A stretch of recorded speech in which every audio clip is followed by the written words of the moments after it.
አሰላም አሌይኩም ወረህመቱላሂ ወበረካቱሁ። ክርስቲያን ወገኖቼ ሰላም ሰላም እያለሁ ዛሬ ምንድን ነው የምሰራው? እዚህ ጋር ዶሮዬን እያጣጠብኩ ነው። ዶሮዬን በደንብ ካጠብኩ በኋላ ዶሮዬን አላልኩም ጨው አደርጋለሁ። ከዛ ቅመማ ቅመም ከአንድ ላይ የተዘጋጀ ባህራት አደርጋለሁ። ከዛ እርድ፣ በጣም ደግሞ ከሚያስፈልገው ነገር ለዶሮ እርድ ነው።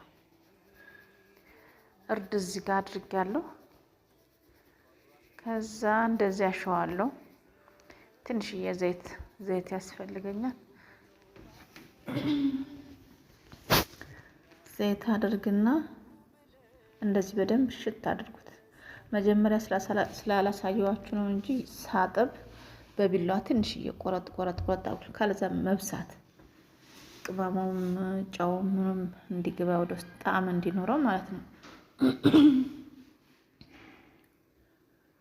እንደዚህ በደንብ አድርገን እናሸዋለን። እኔ እንደውም አንዳንድ ጊዜ እንደ ጧት የምሰራ ከሆነ ማታ አዘጋጅቼ የማሳድርበት ጊዜ አለ። በጣም ነው የሚጣፍጠው። እንደውም ማታ አዘጋጅታችሁ ሳድራችሁ በነጋቱ ስትሰሩት በጣም ነው የሚጣፍጠው። መንዲና አሰራር እንግዲህ እንደዚህ ነው። ከዛ ዶሮአችን እንደዚህ አዘጋጅተን ካስቀመጥን በኋላ ጓንቴን አውልቄ እጥላለሁ።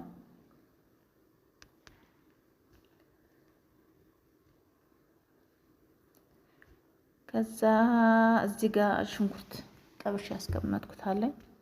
ቀይ ሽንኩርት፣ ነጭ ሽንኩርት፣ ቃሪያ እና ሄል፣ ቅርንፉድ፣ ባህራት፣ ቅመማ ቅመሜን አድርጌ ጥብስ አድርጋለሁ። ቲማቲም እና ሳልሳ አይገባም።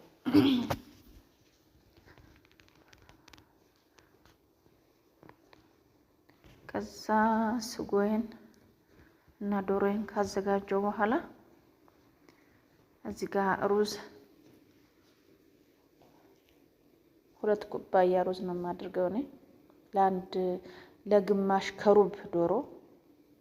እንደፈለጋችሁ ማድረግ ትችላላችሁ ሩዙን፣ ምንም ችግር የለውም። ከዛ የጠበስኩትን ሽንኩርትና ሩዜን ከአንድ ላይ ያደረኩኝ ለ2 ኩባያ 3 ብርጭቆ ውሃ ነው ያደረኩት። ዞሮ ከበሽንኩርቱ ዘለል ሲል ጣሙን ታያላችሁ። ከዛ በኋላ ብረት አለ የማደርገው እዛ ውስጥ ዶሮዬን ከላይ አደርጋለሁ።